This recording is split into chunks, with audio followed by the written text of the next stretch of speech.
여러분, 눈에 보이지 않는 추상적인 개념들 있잖아요. 네네. 뭐 어떤 것들이 있을까요? 예를 들면 신뢰나 권력 아니면 막 절대적인 진리 같은 거요. 아, 네. 형이상학적인 것들이죠. 네, 맞아요. 이런 걸 누군가에게 완벽하게 설명해야 한다고 한번 상상해 보시죠. 이게 참 쉽지 않거든요. 그렇죠. 말로만 설명하기엔 한계가 명확하니까요. 맞습니다. 우리는 그런 개념을 머리로는 대충 이해를 하는데 막상 그게 물리적인 형태를 띠지 않으면 어딘가 되게 불안해하는 경향이 있어요. 아, 아주 정확한 지적입니다. 뭔가 손에 잡혀야 안심이 되죠. 그러니까요. 그래서 인간은 그 눈에 보이지 않는 신뢰를 어떻게든 증명하려고 엄청 두꺼운 계약서에 도장을 쾅쾅 찍는 거잖아요. 그렇죠. 종이라는 물리적 실체를 만드는 거죠. 네, 또 국가 권력을 상징하려고 막 엄청나게 거대한 건축물을 세우기도 하고요. 맞아요. 궁궐이나 국회 사당 같은 것들이 다 그런 목적이잖아요. 네. 그러니까 보이지 않는 것을 어떻게든 눈에 보이는 물질로 붙잡아 두려는 이 강박적인 본능.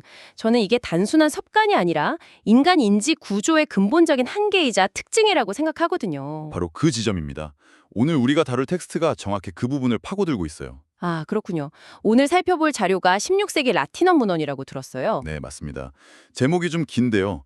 건전하고 정통적인 성례 교리를 위한 변증이라는 문헌입니다. 와, 제목부터가 굉장히 묵직하네요. 뭔가 딱딱한 신학 논쟁 같은 느낌이 듭니다만. 겉보기엔 확실히 오래된 종교 논쟁처럼 보이죠.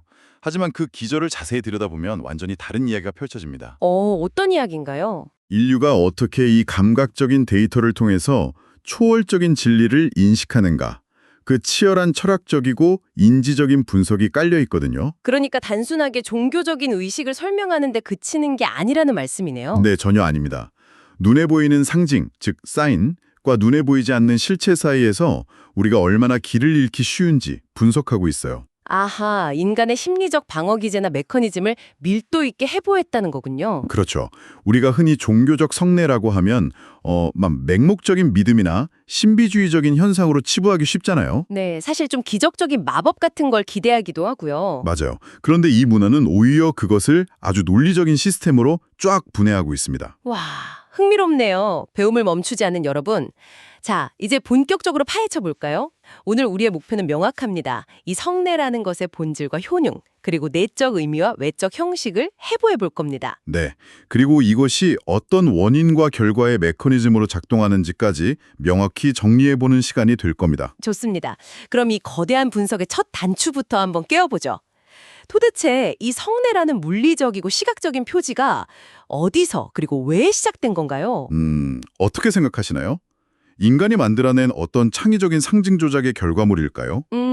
보통은 종교 지도자들이 사람들을 모으려고 고안해낸 의식이라고 생각하기 쉽잖아요. 네, 하지만 이 문헌에 나타난 전통적 교리의 관점은 그 반대입니다. 반대라면 인간이 만든 게 아니라는 뜻인가요? 네, 성례의 기원은 인간의 창의성이 아니라 오히려 인간의 나약함에 있다고 텍스트는 진단합니다. 나약함이요?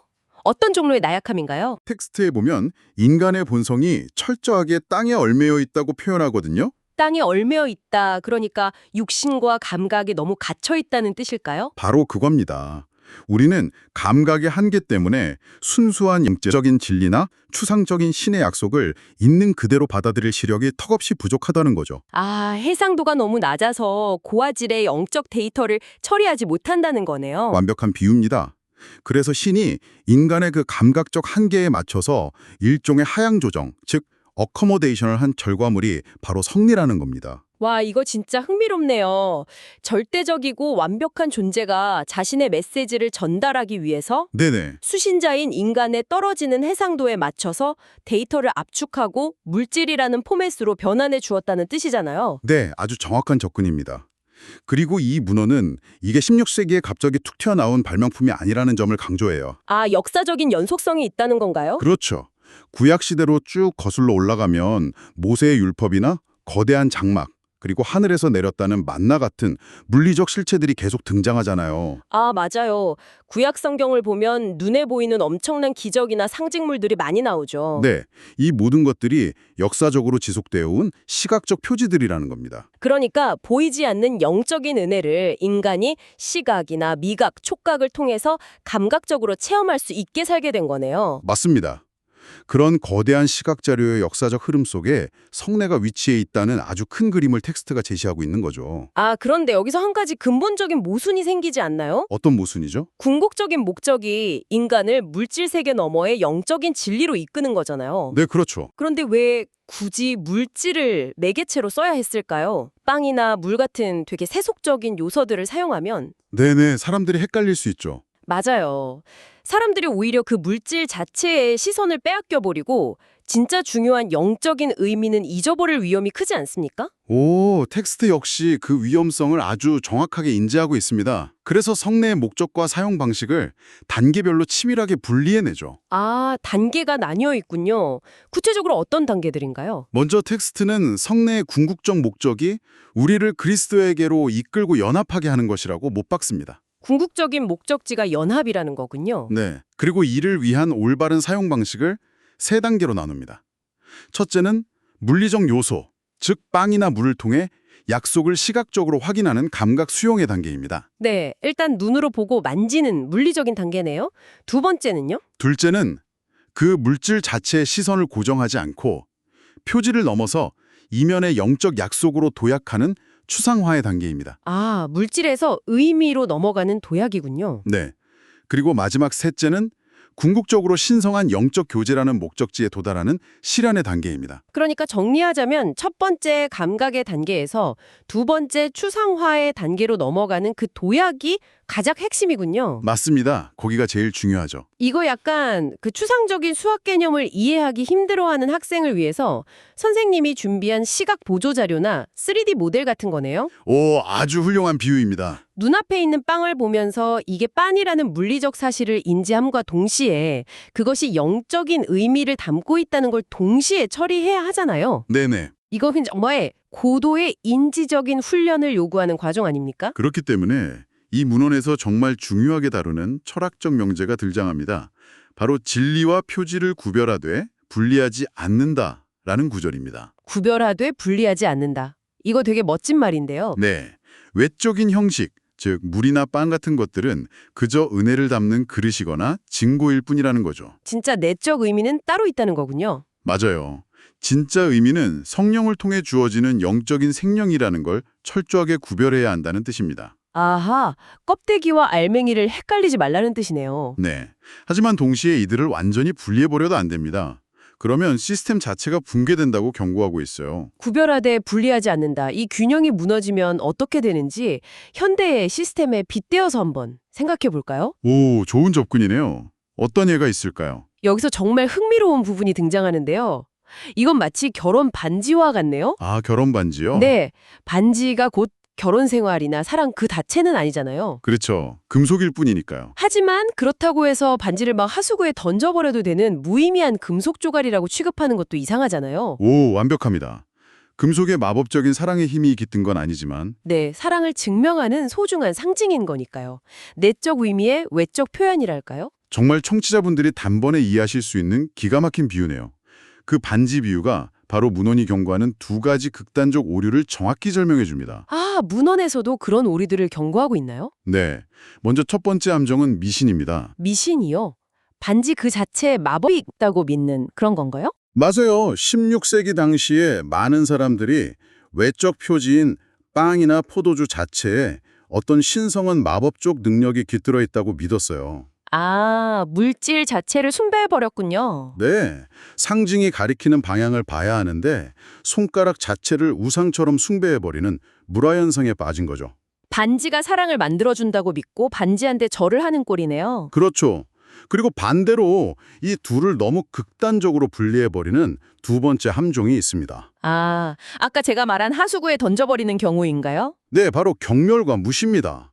어차피 이건 빵 쪼가리일 뿐이고 진짜 중요한 건 영적인 거다라고 외치면서 외적 형식을 텅 빈 기호로 깎아내리는 오류죠. 어차피 반지 없어도 우리 사랑은 영원해 하면서 반지를 팔아버리는 거랑 비슷하네요. 맞습니다. 상징과 실체는 구별되어야 하지만 인간의 인지구조상 상징 없이 실체에 온전히 도달하기란 매우 어렵거든요. 맞아요. 그래서 이 구별하되 분리하지 않는다는 선언이 물질과 영혼 사이에서 위태로운 줄타기를 해야 하는 인간의 조건에 딱 맞는 지침이군요. 네, 16세기의 신학 문헌이 기호학과 인간 심리의 취약점을 이토록 예리하게 짚어냈다는 게 정말 놀랍지 않습니까? 진짜 놀랍네요.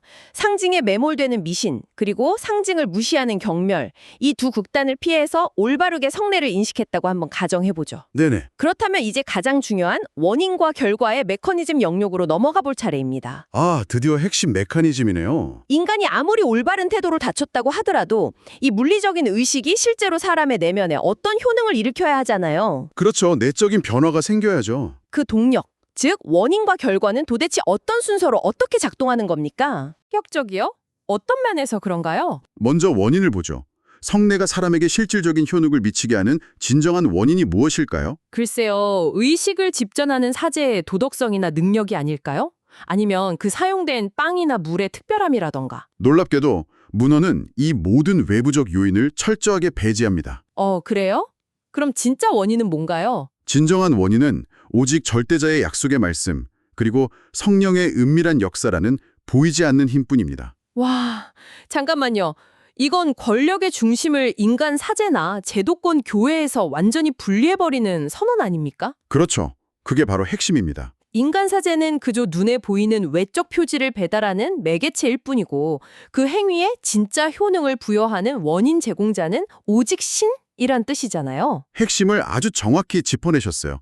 인간의 영역에서 원인을 철저히 분리해내서 시스템의 객관성과 순수성을 담보한 겁니다. 야, 16세기에 이런 주장을 했다니 정말 대단하네요. 그렇다면 이 완벽한 원인이 주어졌을 때 결과는 어떻게 도출되나요? 무조건 100% 효과가 나타나나요? 여기서 문헌은 매우 중요한 조건부 논리를 전개합니다. 원인이 완벽하다고 해서 결과가 막 자동문처럼 누구에게나 다 열리는 것은 아닙니다. 원인이 절대적인데 결과가 조건부라는 건 살짝 논리적 모순처럼 들리는데요? 그렇게 들릴 수 있죠. 만약에 신앙이 전혀 없는 불신자나 악한 의도를 가진 사람이 이 의식에 참여하면 어떻게 되는 겁니까? 그 경우엔 불신자는 물리적 표지인 빵과 물을 그저 입으로 받을 뿐 내적인 은혜나 효능은 단 한 방울도 받지 못합니다. 아예 차단이 되는군요. 네, 이 메커니즘은 현대의 암호화 통신과 아주 유사하게 작동해요. 절대자, 즉 원인 제공자는 은혜라는 데이터를 완벽한 형태로 브로드캐스트합니다. 방송을 쏘는 거네요. 그렇죠. 하지만 수신자에게 신앙이라는 복호화 키, 즉 디크립션 키가 없다면 어떻게 될까요? 아하, 그 수신된 데이터는 그냥 아무런 의미가 없는 노이즈로만 처리되겠네요. 맞습니다. 조건이 충족될 때만 원인이 결과로 이어지는 거죠. 와, 완벽한 비유입니다.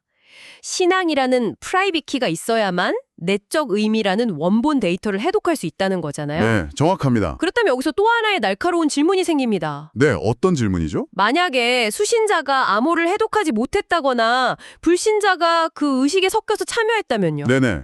그 절대자가 보낸 데이터 자체의 신성함이나 시스템의 무결성이 훼손되는 거 아닙니까? 성례 자체가 오염되는 거 아니에요? 오, 아주 예리한 질문입니다. 하지만 전혀 그렇지 않습니다. 훼손되지 않나요? 문헌은 단언합니다.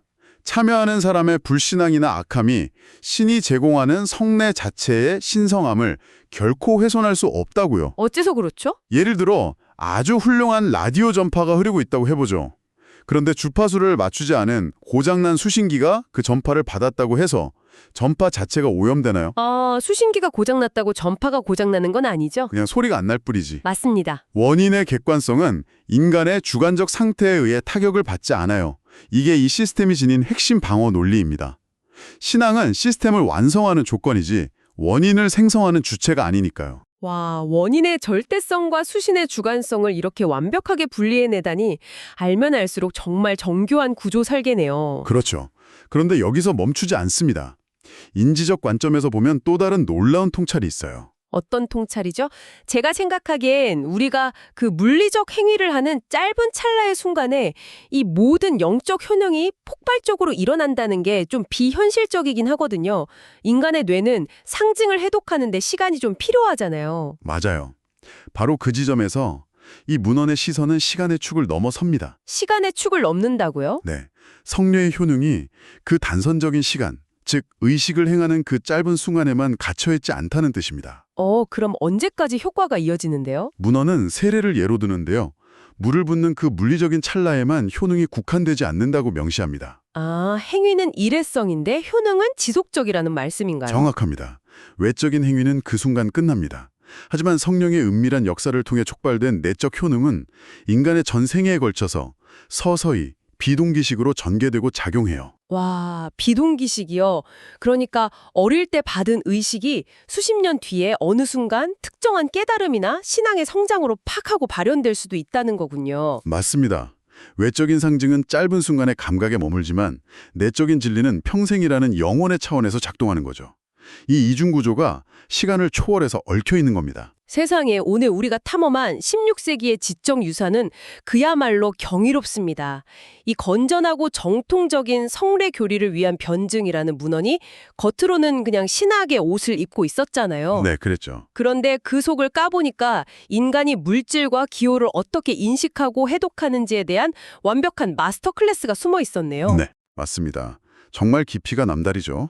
인간의 감각적 한계를 배려해서 보이지 않는 진리를 물질로 압축해낸 신의 설계, 그리고 상징을 숭배하는 미신과 조롱하는 경멸 사이에서 구별하되 분리하지 말라는 그 철학적 균형 감각이요. 네, 그리고 방금 나눈 완벽한 원인과 조건부 수신의 메커니즘까지요. 네, 복잡하고 파편화된 정보 속에서 형식과 본질의 관계라는 이 무거운 주제를 관통하는 명확한 논리 구조를 지금 듣고 계신 청취자 여러분도 분명 발견하셨을 거라 생각합니다. 네, 오늘 우리는 이 신학적 성례라는 렌즈를 통해서 눈에 보이는 외적 상징과 보이지 않는 내적 본질 사이에 그 팽팽한 긴장감을 해부해봤습니다. 네, 정말 밀도 높은 시간이었죠? 그렇다면 이제 이 오래된 텍스트를 잠시 덮고 철저하게 세속화된 현대사회를 살아가는 우리의 일상으로 시선을 한번 돌려보시죠. 아, 우리의 일상이요? 우리는 과거 사람들의 미신을 보면서 되게 비웃잖아요.